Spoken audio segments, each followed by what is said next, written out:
전능하사 천지를 만드신 하나님 아버지를 내가 믿사오며 그 외아들 우리 주 예수 그리스도를 믿사오니 이는 성령으로 잉태하사 동정녀 마리아에게 나시고 본디오 빌라도에게 고난을 받으사 십자가에 못 박혀 죽으시고 장사한 지 사흘 만에 죽은 자 가운데서 다시 살아나시며 하늘에 오르사 전능하신 하나님 우편에 앉아 계시다가 저리로서 산자와 죽은 자를 심판하러 오시리라. 성령을 믿사오며 거룩한 공회와 성도가 서로 교통하는 것과 죄를 사해 주시는 것과 몸이 다시 사는 것과 영원히 사는 것을 믿사옵나이다. 아멘.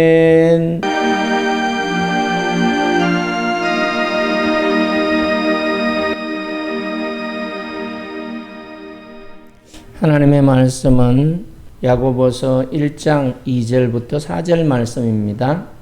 2절부터 4절까지 우리 믿음으로 함께 합독하시겠습니다. 시작. 내 형제들아 너희가 여러 가지 시험을 당하거든 온전히 기쁘게 여기라. 이는 너희 믿음의 시련이 인내를 만들어내는 줄 너희가 알미라. 인내를 온전히 이루라. 이는 너희로 온전하고 구비하여 조금도 부족함이 없게 하려 함이라. 아멘. 사랑의 하나님, 말씀을 청종케 하심을 감사합니다. 오늘도 그 말씀으로 자라갈 수 있도록 듣게 하여 주시고 그 말씀을 마음에 새기고 살아가며 고난을 겪을 때에도 고난을 피하지 말고 그 속에 담긴 하나님의 뜻을 깨닫게 하시고 말씀을 통해 우리의 믿음이 연단되어지고 우리의 인격이 주님을 닮아가게 하여 주시옵시고 우리의 영이 주님 안에서 자라나게 하여 주시옵소서. 우리로 온전하고 구비하여 조금도 부족함을 입게 하시는 하나님의 섬세한 손길을 느끼게 하시고 성령님께서 지금 우리 마음을 열어주시고 생명의 씨앗이 마음밭에 뿌려져서 깊이 뿌리를 내려 열매 맺게 하여 주시옵소서. 종의 입술을 열어 말씀을 대언케 하셨사오니 진리를 바르게 선포할 수 있도록 인도해 주시옵소서. 예수님의 이름으로 기도하옵나이다. 아멘. 하나님이 우리와 함께 하시고 우리를 사랑하십니다. 오늘 하나님은 야고보 사도를 통하여 우리에게 시험을 인내로 이기라 이렇게 권면하고 있습니다. 그래서 우리는 오늘 말씀을 통해서 시험을 단순히 피해야 하는 그런 고난으로만 보지 않고 우리의 영적 성장과 또 우리의 신앙의 온전함으로 인도하는 축복의 통로로 새롭게 바라보라는 말씀입니다. 우리의 인격이 온전하여진다는 것을 우리에게 가르쳐 주고 있어요. 하나님이 우리를 시험하시는 이런 시험의 본질과 목적이 분명히 있습니다. 2절을 우리 먼저 읽어봅시다. 시작. 내 형제들아 너희가 여러 가지 시험을 당하거든 온전히 기쁘게 여기라. 이거 온전히 기쁘게 여기라 이렇게 말씀할 때에 이게 어떻게 우리가 기쁘게 여길 수 있을까? 시험을 어떻게 기쁘게 여길 수 있을까? 질문할 수밖에 없죠. 그런데 우리가 그 시험의 목적을 알면 기쁘게 여길 수밖에 없다는 것입니다. 이 시험은 하나님이 우리에게 주시는 훈련이라는 거예요. 3절 읽어보겠습니다. 이는 너희 믿음의 시련이 인내를 만들어내는 줄 너희가 알미라. 하나님이 주시는 훈련이에요. 자, 그 다음에 4절 시작. 인내를 온전히 이루라. 이는 너희로 온전하고 구비하여 조금도 부족함이 없게 하려 함이라. 이게 하나님의 목적입니다. 온전하고 구비하여 조금도 부족함이 없게 하시는 하나님이십니다. 욥이라는 사람을 우리가 잘 알고 있어요. 욥은 하나님 앞에 흠이 전혀 없었습니다. 그런데 사탄이 공격을 했어요. 욥은 사탄의 공격을 통해서 진정한 하나님의 사람으로 인정되었고 또 하나님을 경외하는 그런 모습을 드러냈음을 성경은 우리에게 보여줍니다. 욥기서 1장 8절에 보면 이렇게 말씀하고 있어요. 하나님이 사탄에게 말하는 겁니다. 내가 내 종 욥을 주의하여 보았느냐? 그와 같이 온전하고 정직하여 하나님을 경외하며 악에서 떠난 자를 세상에 없느니라. 악에서 떠난 자가 세상에 없다. 하나님이 사탄에게 이렇게 욥을 칭찬했어요. 그러니까 2장 3절에 보면 또 사탄에게 말합니다. 여호와께서 내가 내 종 욥을 주의하여 보았느냐? 그와 같이 온전하고 정직하여 하나님을 경외하며 악에서 떠난 자가 세상에 없느니라. 이렇게 말하고 나서 내가 나를 충동하여 까닭없이 그를 치게 하였어도 그가 여전히 자기의 온전함을 굳게 지켰느니라. 욥이 시험당하는 모습을 성경은 보여주고 있어요. 근데 하나님은 욥의 경건함을 인정했습니다. 그리고 욥은 사탄의 시험 속에서도 믿음이 흔들리지 않았음을 이 욥기서가 우리에게 보여주고 있어요. 세공업자들 마찬가지고 이 금을 다루는 사람도 유리잔을 만드는 사람들 이런 사람들도 맑은 유리잔을 만들려면 이 장인들은 유리 재료를 높은 불에다가 넣고 유리를 정련하지요. 근데 온도가 너무 높아도 안 되고 너무 낮아도 안 돼요. 불순물이 생기게 되니까. 그러니까 이 장인들은 정확한 온도를 맞춰야 되고 시간을 정확히 지켜야 원하는 유리 그릇이 나온다는 것입니다. 그리고 그 유리 그릇이 나올 때 보면 잡티가 없고 흠이 없고 맑은 빛이 반짝인다고 하는 거예요. 이처럼 욥의 삶도 똑같은 모습이었어요. 시험을 통하여 불순물이 제거되고 깨끗한 모습으로 하나님 앞에 서는 모습을 볼 수가 있었습니다. 욥은 하나님 앞에 흠이 없었는데 사탄이 시험이라는 불 속에 던졌어요. 그런데 그 속에서도 욥은 하나님을 향하여 경외심을 잃지 않았고 시험 가운데서도 인내하면서 그 믿음이 깨지지 않았습니다. 마침내 하나님께서 욥의 믿음을 인정하신 모습을 우리는 구약 성경을 통하여 알 수가 있어요. 욥은 이유 없는 고난을 당했지만 하나님은 그의 믿음을 사탄 앞에서 증명하신 겁니다. 우리도 이해할 수 없는 그런 고난 당할 때가 있습니다. 왜 나에게 이런 고난이 있을까? 불평할 것이 아니라 하나님이 이 고난을 통하여 만들고자 하는 하나님의 뜻이 무엇인가를 물어야 된다는 겁니다. 욥은 극심한 고통 속에서도 하나님을 입술로 원망하지 않았어요. 고난 중에 나오는 말 한마디가 그 사람의 믿음의 깊이를 볼 수 있는 것입니다. 욥은 이렇게 고백했어요. 주신 자도 여호와시오 취하신 자도 여호와시니 이렇게 고백했어요. 이게 바로 믿음의 모습이었어요. 우리는 입술로 범죄하는 일이 없어야 됩니다. 그리고 욥은 욥기서 42장 5절에 보면 내가 주께 대하여 귀로 듣기만 하였사오나 이제는 눈으로 주를 배움나이다 이렇게 고백하는 겁니다. 고난은 하나님을 더 깊이 경험하게 하는 통로가 되는 거예요. 신앙은 평안 속에서 자라는 것이 아니라 고난 속에서 깊이 뿌리를 내리고 흔들리지 않는 그런 신앙으로 서게 된다는 것을 욥을 통하여 하나님은 우리에게 보여주었어요. 아브라함도 엄청난 시험을 당했습니다. 창세기 22장 2절에 보면 한번 찾아보겠습니다. 창세기 22장 1절 2절 읽어보겠습니다. 시작. 그 일 후에 하나님이 아브라함을 시험하시려고 그를 부르시되 아브라함아 하시니 그가 이르되 내가 여기 있나이다. 여호와께서 이르시되 내 아들 내 사랑하는 독자 이삭을 데리고 모리아 땅으로 가서 내가 내게 일러준 한 산 거기서 그를 번제로 드리라. 이건 청천벽력과 같은 소리예요. 겨우 100세의 아들 하나 얻었는데 번제로 드리라. 이건 보통 시험거리가 아닙니다. 차라리 주지나 말지.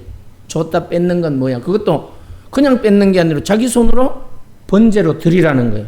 이거는 아마 복장이 다 터졌을 거예요, 아마. 그런데 우리 생각과는 다른 모습을 봅니다. 오히려 이와 같은 하나님의 명령을 통하여 이 아브라함의 믿음의 깊이를 볼 수 있게 된 거예요. 오늘 이렇게 번제로 드리려고 하신 이 하나님의 말씀은 아브라함의 믿음을 시험하기 위한 거였어요. 1절에서 분명히 그렇게 말씀하셨잖아요. 아브라함을 시험하시려고, 여기를 잘 봐야 돼요. 시험하려고 2절과 같은 그런 번제로 드리라는 말씀을 하신 거예요. 이삭을 번제로 드리라. 100세에 얻은 아들을 하나님께 드리라. 근데 아브라함은 순종했습니다. 아브라함의 믿음은 하나님이 가장 소중한 분임을 증명하는 믿음이었어요. 그러면 아브라함이 이삭을 드릴 수 있는 이유가 있습니다. 그 이유는 이삭보다 하나님이 더 크시기 때문이지요. 이게 일반 사람들로는 생각할 수 없는 거예요. 이삭을 주신 분도 하나님이셔요. 모든 기능이 다 정지되고 도무지 생산 능력이 없는 그런 사람에게 자녀를 주신 분은 하나님이십니다. 능력이 있을 때 줬으면 자기 능력이죠. 이건 도무지 불가능한 상황 가운데서 이루어진 일이거든요. 그래서 아브라함은 하나님이 이삭보다도 크시다는 것을 믿었습니다. 우리도 우리의 삶 속에서 하나님보다 더 의지하는 것이 있다면 설령 자녀들, 재물들, 명예들 등등 이 아브라함처럼 내려놓을 수 있을까 한번 돌아봐야 됩니다. 아브라함은 하나님의 말씀 앞에 번제로 드리라 이렇게 하시는 이 하나님의 말씀 앞에 3절 말씀에 보면, 자 읽어봅시다. 시작.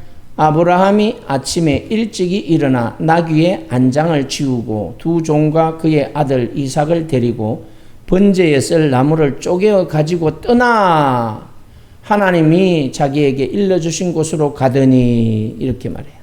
순종했어요. 순종은 미루는 것이 아님을 알려주고 있어요. 적극적인 행동이 순종입니다. 요리조리 따져보는 게 믿음이 아니에요. 순종이 아니에요. 하나님이 말씀하실 때 내일 할게요, 이따가 할게요, 생각해보고 할게요, 이것저것 좀 따져보고요 할게요, 그게 아니고 지금 순종하는 것이 믿음의 순종이라는 거예요. 아브라함을 그렇게 우리에게 믿음의 순종에 대해서 가르쳐 줍니다. 근데 아브라함이 놀랍게도 이삭을 데리고 가면서 이삭과 함께 하는 말이 매우 의미심장합니다. 8절에 보면 이렇게 말해요. 시작. 아브라함이 이르되 내 아들아 번제할 어린 양은 하나님이 자기를 위해 친히 준비하시리라. 이런 대화를 하면서 번제단이 있는 모리아산으로 부자가 다정스럽게 가는 겁니다. 우리가 하나님의 말씀 앞에 순종할 때 두려움이 있을지라도 하나님은 여호와 이레의 은혜를 베푸시는 하나님이심을 알아야 됩니다. 여호와 이레, 준비하시는 하나님이에요. 그래서 창세기 22장 2절 이 말씀은 단순히 아브라함을 시험한 것이 아니고 아브라함과 하나님의 관계가 얼마나 깊은지를 드러내는 말씀이었어요. 근데 아브라함처럼 우리도 하나님과 하나님께 내가 가진 가장 소중한 것을 드릴 수 있는 믿음을 갖는다면 하나님은 반드시 예비하신 축복으로 응답하신다는 것입니다. 그렇기 때문에 시험은 우리를 연단하는 하나님의 사랑을 표현한 거예요. 훈련받은 군인들, 이 군인들은 전투에서 피를 흘리지 않을 수 있고 전투를 효율적으로 수행할 수 있어요. 훈련을 많이 한 선수들은 그 경기에서 최선을 다하여 실력을 발휘할 수 있습니다. 이렇듯이 우리도 시험을 통해서 영적으로 인격이 단련된다는 거예요. 우리의 인격이 완성된다는 겁니다. 하나님을 닮아간다는 거예요. 예수님을 닮아간다는 거예요. 이게 그리스도인의 인격이에요. 그래서 야고보가 말하는 인내는 예수 그리스도의 인내를 본받아서 고난 가운데서도 하나님의 말씀을 벗어나지 않고 그 말씀을 따라 순종함으로 견디는 능력을 인내라고 가르쳐주는 것입니다. 우리의 믿음은 인내 위에 세워져야 돼요. 그래서 오늘 이 야고보 사도가 우리에게 분명하게 4절에서 말하고 있어요. 야고보서 1장 4절로 돌아가 보겠습니다. 4절 읽어봅시다. 시작. 인내를 온전히 이루라. 이는 너희로 온전하고 구비하여 조금도 부족함이 없게 하려 함이라. 온전하다, 결함이 없다는 거지요. 완전하다는 의미입니다. 구비하다, 모든 필요한 요소를 갖추었기 때문에 부족함이 없다는 거예요. 그래, 온전하다, 완전하다, 또 완전히 부족함이 없이 갖추었다, 이렇게 우리에게 말하는 거지요. 영적으로 성숙하고 그리스도인이 장성한 분량에 이르게 된다는 것입니다. 히브리서에서도 히브리서 12장 5절에서 11절 말씀을 보면 하나님께서 우리 성도들을 자녀로서 징계한다고 말하거든요. 징계에 대해서 말하고 있어요. 히브리서 12장 5절 6절. 또 아들들에게 권하는 것 같이 너희에게 권면하신 말씀도 있었도다. 일러서되 내 아들아 주의 징계하심을 경히 여기지 말며 그에게 꾸지람을 받을 때 낙심하지 말라. 주께서 그 사랑하시는 자를 징계하시고 그가 받아들이시는 아들마다 채찍질하심이라. 이렇게 히브리서를 통해서 우리를 자녀이기 때문에 징계한다고 말씀하고 있어요. 히브리서 12장 말씀은 잠언서 3장 11절에서 12절을 인용한 말씀이거든요. 하나님께서 사랑하는 자를 징계하신다는 원리가 잠언서 3장에 있어요. 그 원리를 그대로 가져온 거예요. 그래서 히브리서 12장의 징계 비유는 부모가 자녀를 훈육하는 모습을 빗대어서 하나님의 사랑을 설명하는 겁니다. 그러니까 우리가 시험을 당할 때에 이건 하나님의 사랑의 표현이구나, 이렇게 받아들여야 된다는 거예요. 그래서 하나님은 우리를 자녀로 여기시기 때문에 잘못된 길에서 돌이키도록 징계하는 것처럼 처벌이 아니라 훈육이라는 거예요. 성숙을 위한 과정이라는 거예요. 이 히브리서의 말씀을 통하여 우리에게 주는 것은 징계는 다 받는 것이거늘 너희에게 없으면 사생자여 친아들이 아니다. 히브리서 12장 8절에서 말하죠. 8절 한번 볼게요. 자, 8절 읽어봅시다. 시작. 징계는 다 받는 것이거늘 너희에게 없으면 사생자요 친아들이 아니니라. 이렇게 말하고 있어요. 친아들이기 때문에 징계한다는 거예요. 자녀라는 증거이고 징계의 목적은 유익과 구역, 거룩함이라는 것을 우리에게 분명히 말하고 있습니다. 10절을 보겠습니다. 자, 시작. 그들은 잠시 자기 뜻대로 우리를 징계하였거니와 오직 하나님은 우리의 유익을 위하여 그의 거룩하심에 참여하게 하시느니라. 유익을 위하여 거룩함에 참여하게 하시는 거예요. 유익과 거룩이라는 거예요. 징계의 목적이. 그래서 징계가 고통스럽지만 결국 의와 평강의 열매를 맺게 하신다는 겁니다. 오늘 이 징계는 영적 훈련이라는 거예요. 처벌이 아니라는 것입니다. 교육이고 훈련이고 양육이라는 의미가 있습니다. 그러니까 우리가 징계받을 때, 시험을 당할 때 낙심하지 말라는 거예요. 하나님의 사랑과 목적을 분명히 기억해야 됩니다.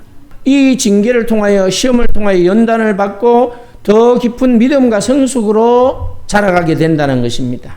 히브리서 12장 12절 말씀해 보면, 자, 이제 11절, 12절도 읽어봅시다. 시작. 그러므로 피곤한 손과 연약한 무릎을 일으켜 세우고, 이렇게 말해요. 징계 가운데서 회복을 바라보아야 돼요. 우리가 시험 가운데서 회복을 바라보아야 되고 소망을 붙들어야 된다는 것입니다. 피곤한 손과 연약한 무릎을 일으켜 세우시는 그 하나님의 은혜를 바라보아야 된다는 거예요. 이런 시험과 징계는 성화의 과정이라는 것을 보여주고 있습니다.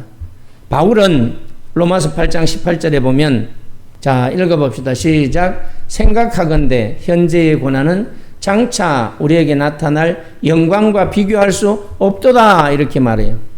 이 도무지 고난은 장차 나타날 영광과 비교할 수 없다고 말하고 있는 모습을 볼 수 있어요.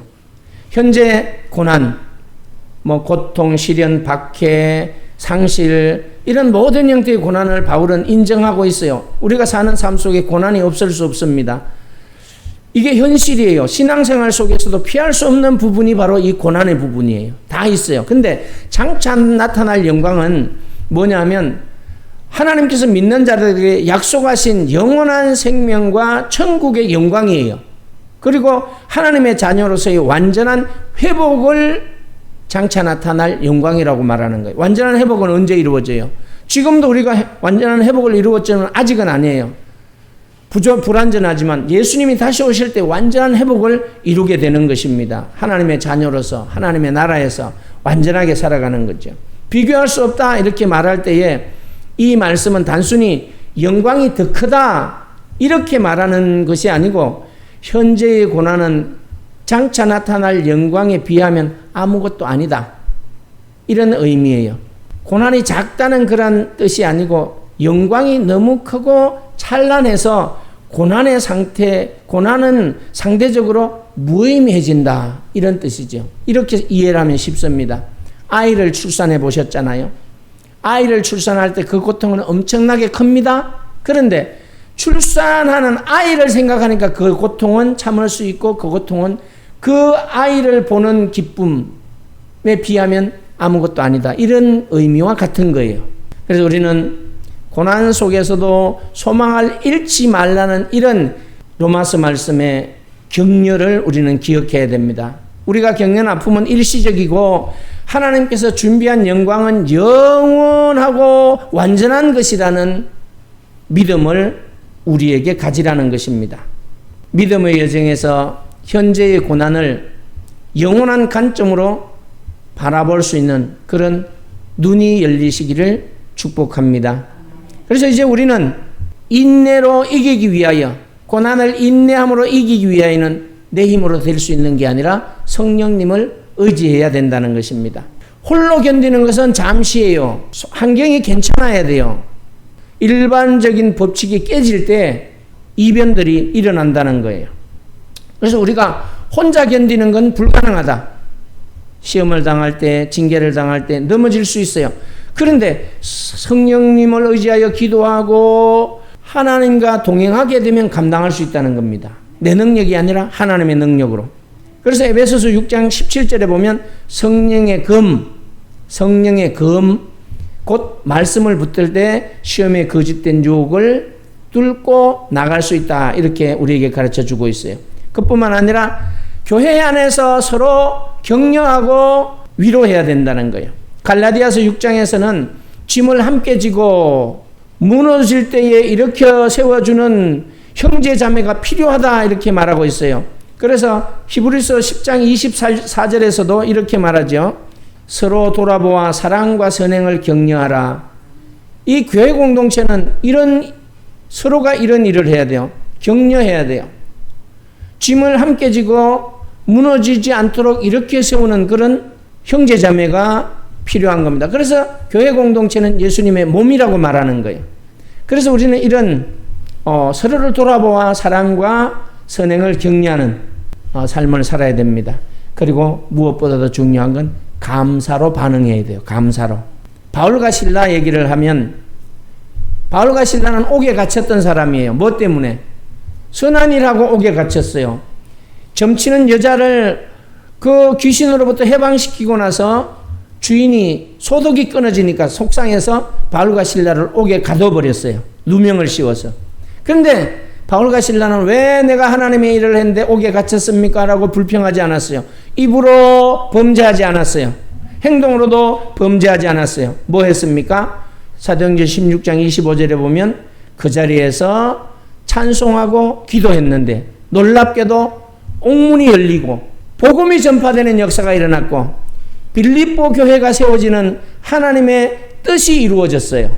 오늘 우리는 이런 욥의 모습, 아브라함의 모습, 바울의 모습을 통하여 야고보 사도를 통하여 우리에게 말씀하신 이 시험을 인내로 이기라는 이 겉면의 말씀이 무엇인지를 알았습니다. 이제 시험은 우리가 피해야 하는 그런 장애물이 아닙니다. 하나님께서 예비하신 성숙의 통로라는 거예요. 오늘 야고보 사도의 겉면대로 시험을 감사함으로 받아들여야 됩니다. 성령의 능력을 의지하고 교회 모든 성도들과 함께 이겨나가야 되는 거예요. 이 시험은 우리를 온전하고 구비하여 부정함이 없는 예수 그리스도의 제자로 서게 만드는 것입니다. 그리스도의 그러한 사람으로 만들어가는 거예요. 오늘 우리들의 삶에 있는 모든 연단이 마침내 영광의 열매를 맺는 은혜의 계단이 된다는 것을 기억하시고 기도하시기를 바랍니다. 늘 피해야 할 장애물이 아니라 기쁘게 여기는, 시험을 기쁘게 여기는 가운데 하나님의 사람으로 성령의 능력을 의지하고 온전하고 구비하여 부족함이 없는 그리스도인으로 세워지기를 축복합니다. 사랑의 하나님 감사합니다. 오늘 우리에게 주신 말씀을 통해서 시험의 의미를 새롭게 깨닫게 하심을 감사드립니다.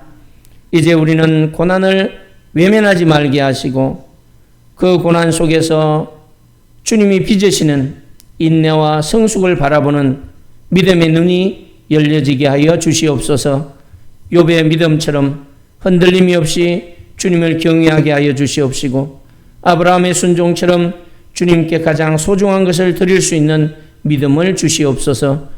우리 삶의 연단이 아픔으로 끝나는 것이 아니라 의와 평강의 열매로 이어지게 하시는 주님을 찬양케 하여 주시옵시고 주신 말씀을 따라 하루하루 순종하며 걸어가는 그 발걸음마다 주님이 지키시고 인도하여 주시고 주님의 제자로 든든히 세워지게 하여 주시옵소서. 교회가 함께 인내의 걸음을 걸을 수 있게 하여 주시고 서로를 돌아보며 사랑과 선행을 격려하는 그런 아름다움이 있게 하여 주시고 어려움을 통하여 믿음이 더욱더 자라가게 하시고 인격이 성숙되게 하여 주시옵소서. 예수님의 이름으로 기도하옵나이다. 아멘.